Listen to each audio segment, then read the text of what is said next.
యేసే పరిష్కారము అనుదిన Bible study కార్యక్రమం ప్రేక్షకులందరికీ యేసుక్రీస్తు వారి కృపగల నామమున వందనాలు. ప్రభువునందు ప్రియా దేవుని బిడ్డలారా, నేటి దినము రైట్ రెవరెండ్ డాక్టర్ కారుపాటి శ్యాంసాగర్ గారి ద్వారా బైబుల్ స్టడీలోని వాక్య భాగాన్ని ప్రసంగి గ్రంథము నుండి ధ్యానం చేసుకుందాం. మీరందరూ బైబుల్తోనూ నోట్బుక్తోనూ సిద్ధపడి ఉంటే రైట్ రెవరెండ్ డాక్టర్ కారుపాటి శ్యాంసాగర్ గారు ప్రార్థన చేసి ఈ దినపు వాక్య పరిచర్య చేస్తారు. ప్రభువునందు ప్రియ దేవుని బిడ్డలారా, నేటి వాక్య ధ్యానానికి ఎపిసోడ్ సహకారి లేరు, ప్రార్థించమని ప్రభు పేరట నేను మనవి చేస్తున్నాను. ప్రార్థన చేద్దాం. మమ్మను మిక్కిలిగా ప్రేమిస్తున్న మా ప్రియ తండ్రి, మీకు వందనాలు. నేటి వాక్య ధ్యానము ద్వారా మాతో మాట్లాడము. ఘనత మహిమ ప్రభావాలు మీరు పొందము. మీ చేతికి మమ్మల్ని సమర్పిస్తున్నాము.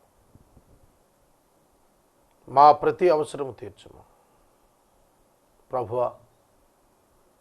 మీ చేతికి మా ప్రేక్షకులను అప్పగించుకుంటున్నాం. మీరు వారితో మాట్లాడు, నాతో మాట్లాడు. మా జీవితాల్లో సత్యము జరిగించు శక్తి మాకిమ్మ. యేసునామమున ప్రార్థిస్తున్నాం తండ్రి, ఆమేన్. ప్రభువునందు ప్రియ దేవుని బిడ్డలారా, దయచేసి మీ పరిశుద్ధ బైబిల్ గ్రంథాన్ని తెరవండి. ప్రసంగి గ్రంథం 4వ అధ్యాయం మీద చూసుకోండి. మొదటి వచనం నుండి చదువుదాం. పిమ్మట, ఎగెయిన్, పిమ్మట సూర్యుని క్రింద జరుగు వివిధమైన అన్యాయ క్రియలను గురించి నేను యోచించి తిని, బాధింపబడువారు ఆదరించు దిక్కు లేక కన్నీళ్లు విడుస్తూ ఉన్నారు. వారిని బాధ పెట్టేవారు బలవంతులు గనుక ఆదరించువాడెవడును లేకపోయాను. కాబట్టి ఇంకనూ బ్రతుకుచున్న వారి కంటే ఇంతకుముందు కాలము చేసిన వారే ధన్యులనుకుంటుని, మరియు ఇంకను పుట్టని వారు సూర్యుని క్రింద జరుగు అన్యాయ పనులు చూచి ఉండని హేతువు చేత ఈ ఉభయుల కంటేను వారే ధన్యులనుకుంటుని. Again I saw all the oppressions that are done under the sun, and behold, the tears of the oppressed, and they had no one to comfort them. On the side of their oppressor there was a power, and there was no one to comfort them. And I thought the dead who are already dead more fortune than the living who are still alive. But better than both is he who has not yet been and has not seen the evil deeds that are done under the sun. ఈ వచనాలు 3 వచనాలు చదివాను. దీనిలో oppressed, బాధించబడువారు, అణగదొరకబడువారు ఒకటి. రెండవది, comfort చేసేవాళ్ళు లేరు. మూడవది, బలవంతులు వారిని బాధ పెడుతున్నారు కాబట్టి ఆదరించేవాళ్ళు లేరు. పవర్ అన్నాడు. On the side of their oppressor there was power. బలవంతులు, బాధ పెట్టే వారి తరపున బలవంతులు ఉన్నారు, పవర్ ఉంది వాళ్ళకి. కాబట్టి ఏమిటి situation? Analyse this situation to the political emphasis in India and religious emphasis in India, and the different discrimination and sexual discrimination in India. మనం ఆలోచన చేస్తే ఇప్పటి అనేక పరిస్థితులు ఈ 3 వచనాల కిందకు వస్తాయి. పొలిటికల్ అప్రెషన్, రాజకీయంగా కొందరిని దారుణంగా బలహీనులను అణిచివేస్తారు, ఎందుకంటే they had the political power. అదొక రకం. 2, రిలీజియస్గా మైనారిటీని మెజారిటీ వాళ్ళు అప్రెస్ చేస్తారు because they had the number power. పురుషులు స్త్రీలను అప్రెస్ చేస్తున్నారు, బలహీనులను, ఎందుకంటే వారికి పురుషాధిక్యత ఉంది. అలాగే చిన్నపిల్లలను పెద్దలు అప్రెస్ చేసేస్తున్నారు, ఎందుకంటే వారికి బలం ఉంది కనుక. ఇలాంటి సిచ్యుయేషన్స్ చూస్తున్నప్పుడు సొలొమోన్ చెబుతున్నారు, మనకంటే ముందుగా చనిపోయిన వారు ఉన్నారే, వాళ్ళే నయం, వాళ్ళే సంతోషంగా ఉంటారు.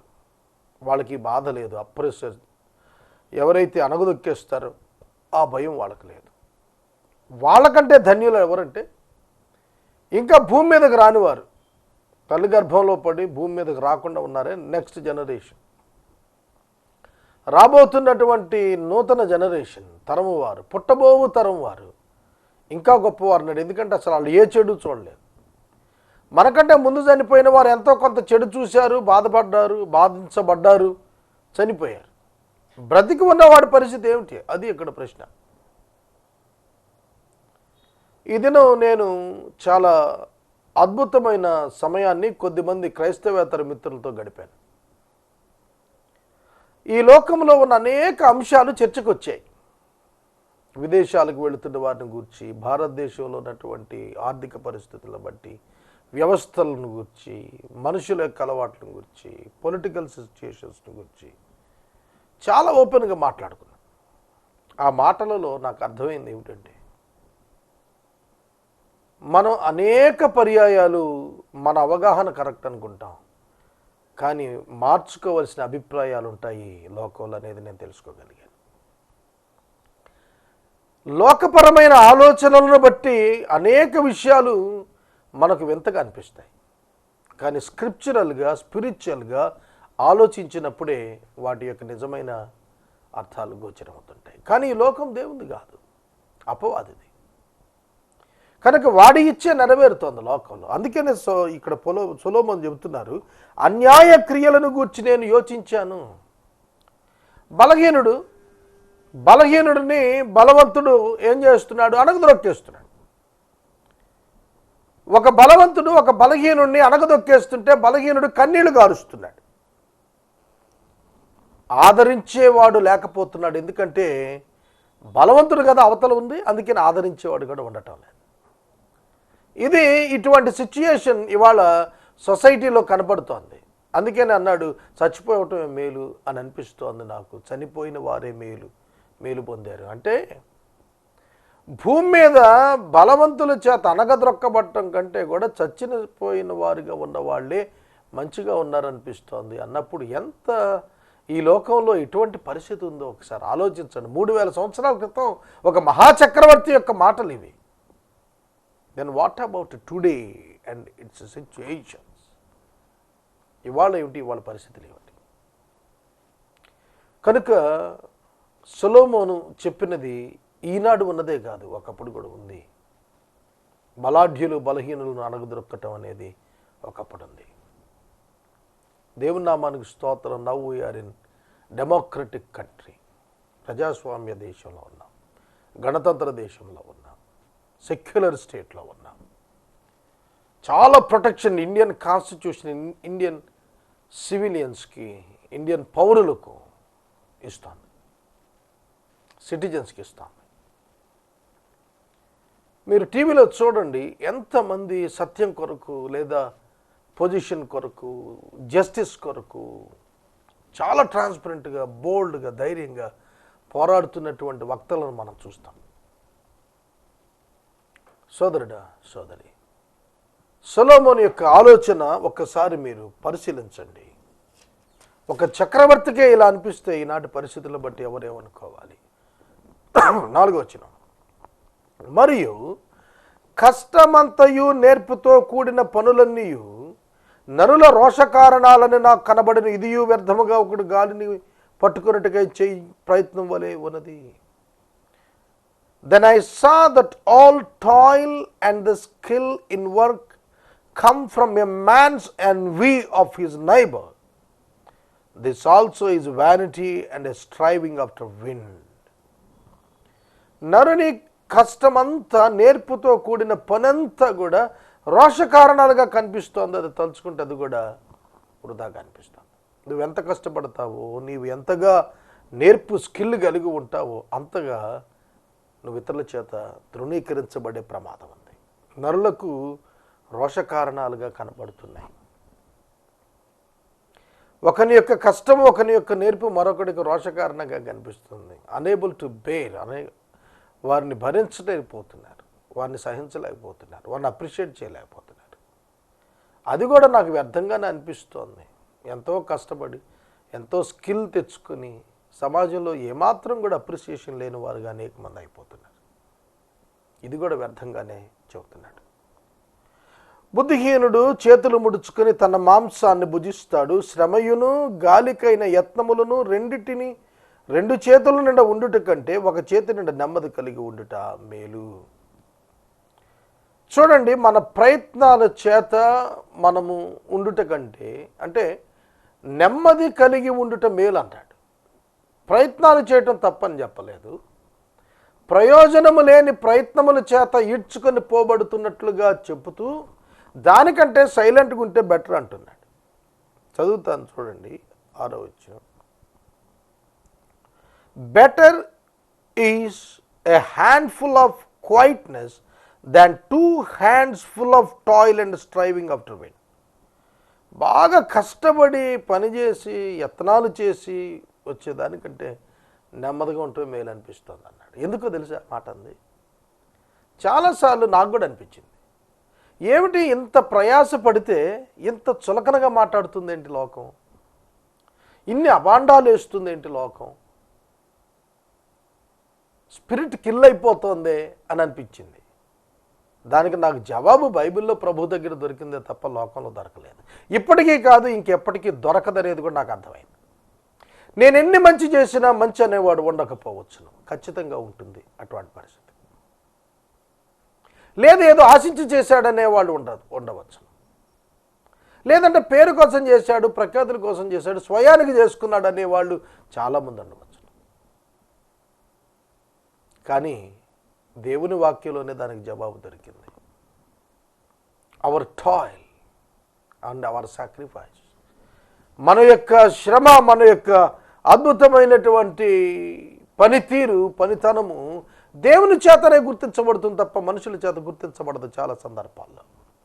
దాన్ని బట్టి మనం వ్యర్థమైనదిగా మన జీవితాన్ని ఉంచుకోవటానికి వీల్లేదు. నేను ఆలోచించగా వ్యర్థమైనది మరొకటి సూర్యుని కింద నాకు కనబడింది. అదేమిటంటే, ఒంటరిగా ఉన్న ఒకడు కలడు, అతనికి జతగాడు లేడు, కుమారుడు లేడు, సహోదరుడు లేడు, అయినను అతడు ఎడతెక్క కష్టపడతాడు. అతని కన్ను ఐశ్వర్యము చేత తృప్తి పొందదు, అతడు సుఖమనున్నది ఎరుగక ఎవరి నిమిత్తం కష్టపడుతున్నాడని అనుకొనడు. ఇది వ్యర్థమైనది, బహు చింత కలిగించేది. చాలా అద్భుతం. బహు చింత కలిగించేది, అన్హ్యాపీ బిజినెస్. ఎవ్వరు లేరు అనుభవించేవాళ్ళు అతని తరువాత. కానీ అతడు ఎంతో కష్టపడుతూనే ఉంటాడు. ఏమాత్రం కూడా వెనుకంజ వేయకుండా నిత్యం కష్టపడుతూ ఉంటాడు. ఏమిటి దానివల్ల ప్రయోజనం?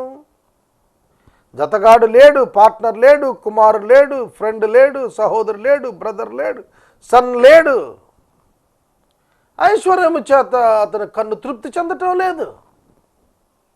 ఎంతో సంపాదిస్తున్నాడు, ఏమిటి ప్రయోజనం దానివల్ల? ప్రయోజనం? ప్రియమైన దేవుని బిడ్డలారా, వ్యర్థమైపోయింది. అతను ఎందుకు సంపాదిస్తున్నాడు అర్థం కాదు. Purpose of his earning meaningless. ఇది బహుచింత, అన్హ్యాపీ బిజినెస్. కనుక మనం దేనికోసం సంపాదిస్తున్నాం, ఎంత సంపాదిస్తున్నాం, ఎందుకు సంపాదిస్తున్నాం, ఎవరి కొరకు సంపాదిస్తున్నాం, ఈ ప్రత్యేకమైనటువంటిది లేకపోతే కనుక దానివల్ల ప్రయోజనం లేదు. ప్రియమైన దేవుని బిడ్డలారా, మీనింగ్ఫుల్ లైఫ్ గడపాలి, మీనింగ్లెస్ లైఫ్ కాదు. తర్వాత వచ్చింది, ఇద్దరు కలిసి పండుకొని ఎడల వారికి వెట్ట కలుగును, ఇద్దరు కష్టము చేత ఉభయులకు మంచి ఫలం కలుగును. కనుక ఒంటిగాడే ఉండుట కంటే ఇద్దరు కూడి ఉండుట మేలు. వారు పడిపోయినా ఒకడు తన తోడువాడిని లేపుతాడు. అయితే ఒంటరిగా పడిపోయిన ఎడల వారికి శ్రమే కలుగుతుంది, వారిని లేవనెత్తే వాడు ఉండడు. ఇద్దరు కలిసి పండుకొని ఎడల వారికి వెట్ట కలుగుతుంది, ఒంటరిగానికి ఎట్లా కలుగుతుంది? ఒంటరియగు ఒకని మీద మరొకడు పడిన ఎడల ఇద్దరూ కూడి వారిని ఎదిరించగలరు. 3 పేటల త్రాడు త్వరగా తెగిపోదు కదా. ఒంటరితనం మానవునికి మంచిది కాదనేది ఆదికాండం 2వ అధ్యాయం 17వ వచనంలో ప్రభువు చెప్పాడు. నరుడు ఒంటరిగా ఉండటం మంచిది కాదని. అలాగే ఒంటరితనము చేత ఒక మానవుడు గడుపుచు ఉన్న కొలది, అంటే ఇతర పబ్లిక్తో అసోసియేట్ అవ్వకుండా జీవించాలనుకునేటువంటి వ్యక్తి తన జీవితంలో నష్టపోతాడన్నాడు. మానవుడు సంఘజీవి, సోషల్ యానిమల్.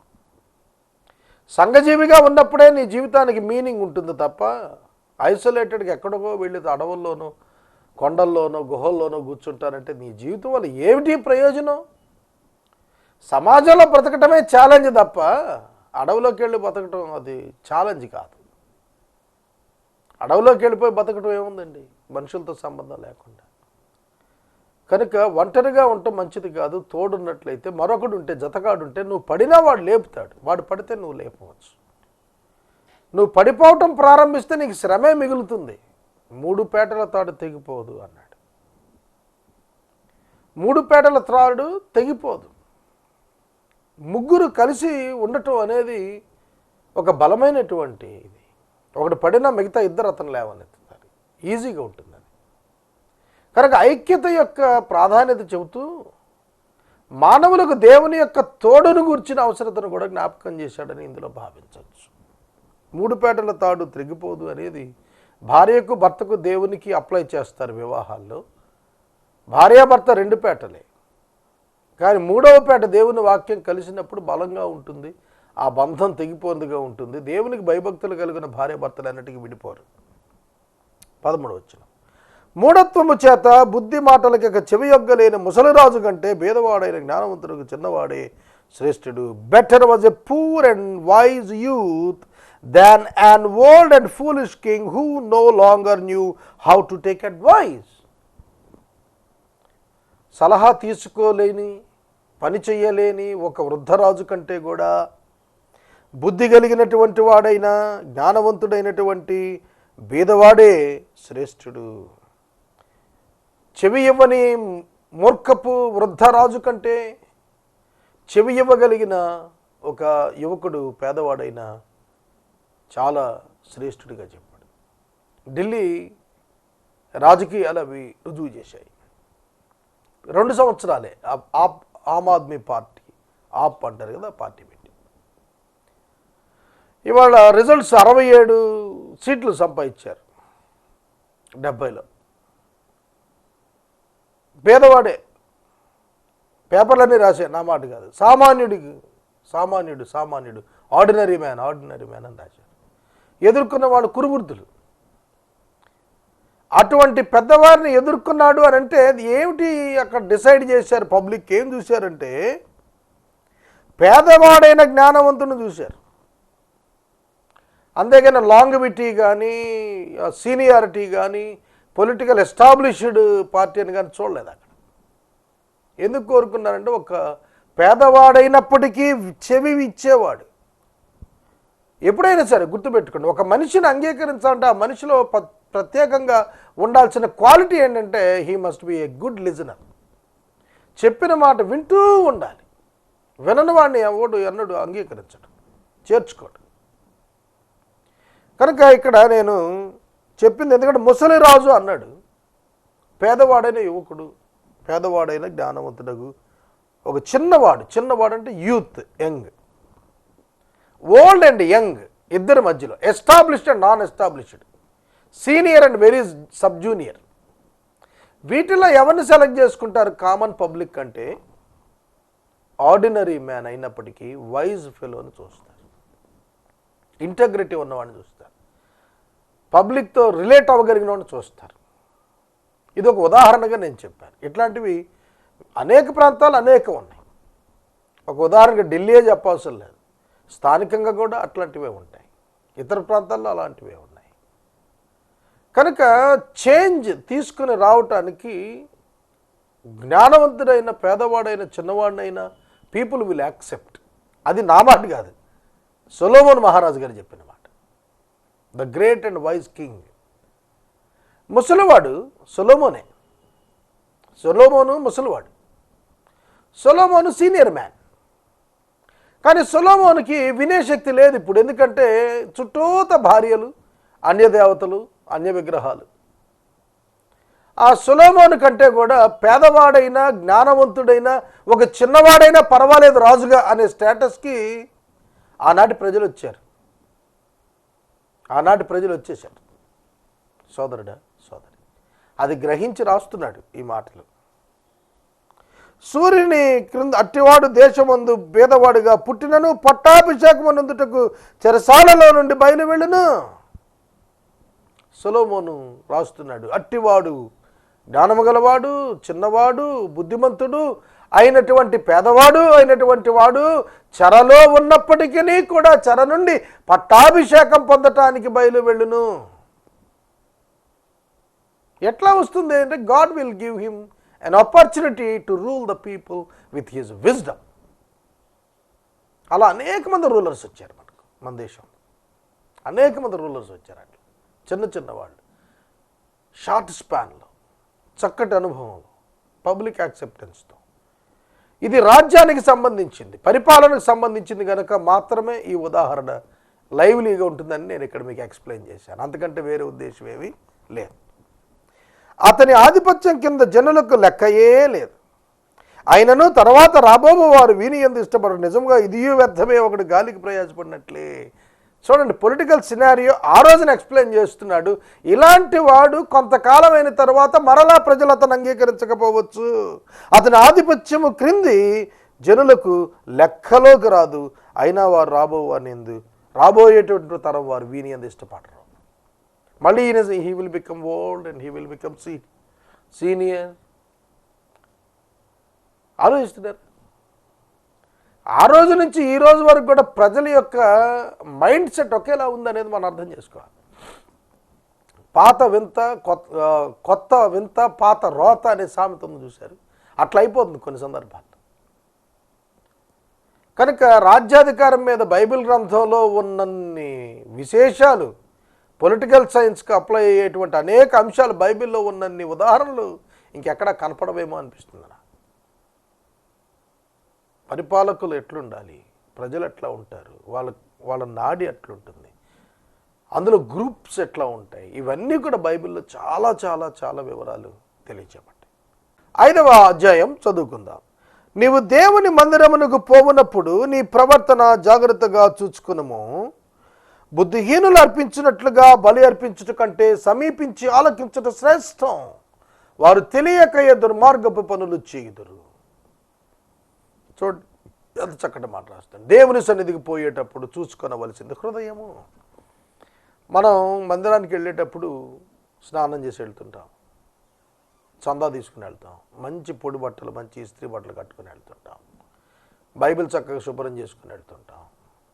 డిఫరెంట్ రిలీజియన్స్ వాళ్ళది డిఫరెంట్గా వెళ్తూ ఉంటారు. దేవుని మందిరానికి పోయేటప్పుడు ప్రవర్తన చూసుకోవాలి. Guard your steps when you go to the house of God. To draw near to listen is better than to offer the sacrifice of fools, for they do not know that they are doing evil. చెడ్డ పనులు చేస్తున్నామని తెలియనటువంటి కొందరు చెడ్డవారు బలులు అర్పించేటట్లుగా నీ బలి ఉండద్దు. మాట వినుట శ్రేష్టము, సమీపించి ఆలకించుట శ్రేష్టము. To draw near to listen is better than to offer a sacrifice. సమూయేలు అది చెప్పాడు సౌలుతో మాట్లాడుతూ. బలులు అర్పించుట కంటే యెహోవా మాట వినుట శ్రేష్టం. కనుక దేవుడు దేని యందు సంతోషిస్తాడంటే బలుల యందు సంతోషించడు, మాట వినుట, విధేయత చూపుట, విశ్వాసముంచుట యందు సంతోషిస్తాడు. కానీ ఇవాళ క్రైస్తవులంగా మనం ఒబీడియన్స్ చూపిస్తున్నామా, సాక్రిఫైసెస్ ఇచ్చేస్తున్నామా? మనం మందిరానికి గిఫ్ట్స్ ఇస్తున్నాం, మినిస్ట్రీస్కి గిఫ్ట్స్ ఇస్తున్నాం, కానీ మన హృదయము సరిగా దేవుని ఎదుట ఉండటం లేదు, విధేయత ఉండటం లేదు, ప్రవర్తన సరిగా ఉండటం లేదు.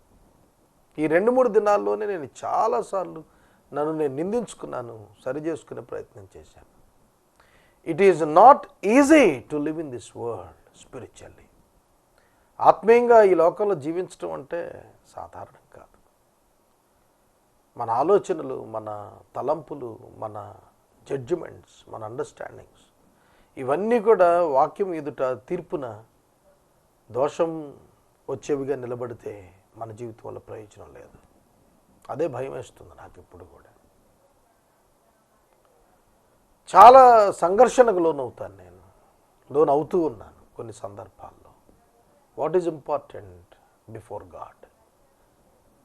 నా జీవితంకి, నా దేవుని ఎదుట నేను ఏ విధంగా జీవిస్తున్నాను ఈ లోకంలో అనే ప్రశ్నకు నేను అనేక సందర్భాల్లో తల్లడిల్లిపోయాను. ప్రియమైన దేవుని బిడ్డలారా, దేవుని యొద్దకు వెళదాం. హృదయాన్ని జాగ్రత్తగా చూసుకుందాం, ప్రవర్తన జాగ్రత్తగా చూసుకుందాం. మనల్ని ఎవ్వరు గమనించడం లేదనే భావనలోకి వెళ్ళిపోతున్నాం మనం. అది మంచిది కాదు. మన ప్రభువు మనల్ని చూస్తున్నాడు, మన ప్రభువుకి జవాబు చెప్పాలి. 4 గోడల మధ్యన కూర్చుని ఎవరు చూడటం లేదనుకుని మాట్లాడుతున్న మాటలు, తీసుకుంటున్న నిర్ణయాలు, ఆలోచిస్తున్న ప్రణాళికలు, వీటన్నింటికీ ఒక దినాన లెక్క చెప్పాలని ఎరిగిన వాడు హృదయమును జాగ్రత్తగా చూసుకుంటాడు. నీవు ఈ లోకంలో ఎంత సంపాదించావు, ఎంత పేరు ప్రఖ్యాతులు వచ్చాయి, ఎంత పబ్లిక్ నీ వెనక నువ్వు గొప్ప నాయకుడు అంటున్నారనేది దేవుని జడ్జిమెంట్లో ఎన్నడూ ఉపయోగంలోనికి రాదు. నీవు దేవుని యొక్క చిత్తం ఎంతగా నెరవేర్చావు, నువ్వు దేవునికి ఎంత మహిమ తెచ్చావు, నీ జీవితం ద్వారా నీవు దేవునికి ఎటువంటి పేరు తీసుకుని వచ్చావు, దేవుని బిడ్డగా అనేకులను ఏ విధంగా కన్విన్స్ చేశావు, వాటి మీదే నీ బహుమానం ఆధారపడి ఉంటుంది. నీవు దేవుని సన్నిధిని అనాలోచనగా పలుకుటయు, నీ హృదయమును త్వరపడనీకి నీ నోటిని కాచుకొమ్ము. ఇప్పుడు నేను చెప్పింది అదే. ఒక్కొక్క గదిలో కూర్చుంటాం, ఫ్రెండ్స్ అందరం కలిసి ఉంటాం, ఏవేవో మాట్లాడిస్తుంటాం, డబ్బు గురించి మాట్లాడతాం, అపోజిట్ సెక్స్ గురించి మాట్లాడుతుంటాం, అనుకుంటాం ఎవరు లేరు, ఎవరు చూడటం లేదు, ఎవరు వింటం లేదని. అనాలోచితంగా ఉంటున్నాం. మనం దేవుని సన్నిధిలో ఉన్నామనేది మర్చిపోతున్నాం. దేవుని సన్నిధి అంటే కేవలం చర్చ అనుకుంటున్నారు, పొరపాటు. ప్రతి చోట దేవుడు మీతో ఉన్నారు. God is with you. ఆయనతో నీవు ఉన్నావు, రక్షించబడి ఉన్నావు. ప్రతి ఒక్కరి అనుభవం అది. ఆయనతో నీవు ఉండగా నీవు ఎట్లా మాట్లాడుతావు అనాలోచితంగా. ఒక సీనియర్ దైవ సేవకుడు ఉన్నారు, ఆయన పలుమార్లు గద్దించేవాడు నన్ను, నువ్వు ఇలా మాట్లాడద్దు అని. బాధపడేవాడు, ఇట్లా మాట్లాడుతున్నావేంటి నువ్వు అని. కనుక నేను మాట దగ్గర అనేక సందర్భాల్లో దోషిగా నిలిచిపోయాను. ప్రభువుని క్షమాపణ కోరుతున్నాను కూడా ఇప్పటికీ. నేను ప్రభువా నన్ను క్షమించండి. మీరు కూడా కోరాలి, ప్రభువుని క్షమాపణ కోరాలి మనం. ఎందుకంటే మన మాట సరిగా ఉండటం లేదు. మన మాట అన్నప్పుడు మన వాగ్దానాలు కాదు, డైలీ రొటీన్ లైఫ్లో మనం వినియోగించే భాష, మనం వినియోగించే జడ్జిమెంట్స్ వెలువరిచే మన విధానాలు అన్నీ మారాలి. దేవుడు ఆకాశం అందున్నాడు, నువ్వు భూమి మీద ఉన్నావు, కావున నీ మాటలు కొద్దిగా ఉండాలి. God is listening. విస్తారమైన పనిపాట్ల వల్ల స్వప్నం పుడుతుంది, పెక్కు మాటల పలుకువాడు బుద్ధిహీనుడు అవుతాడు. నాకు ఈ అనుభవం ఉంది, బుద్ధిహీనుడు అయ్యా అని చాలా సందర్భాల్లో నేను ఎక్కువ మాట్లాడి. మనం అనుకుంటాం ఎక్కువ మాట్లాడితే జ్ఞానవంతులో రుజువు అవుద్ది అనుకుంటాం. లేదు, ఎంత తక్కువ మాట్లాడితే అంత మంచిది. అవసరమైన చోట మాట్లాడకపోవటం కూడా తప్పే, అనవసరమైన చోట మాట్లాడటం మరింత తప్పు. కనుక దేవుడు మనకు నోటిని ఇచ్చాడు ఆయన మహింపరచడానికి, అంతవరకే.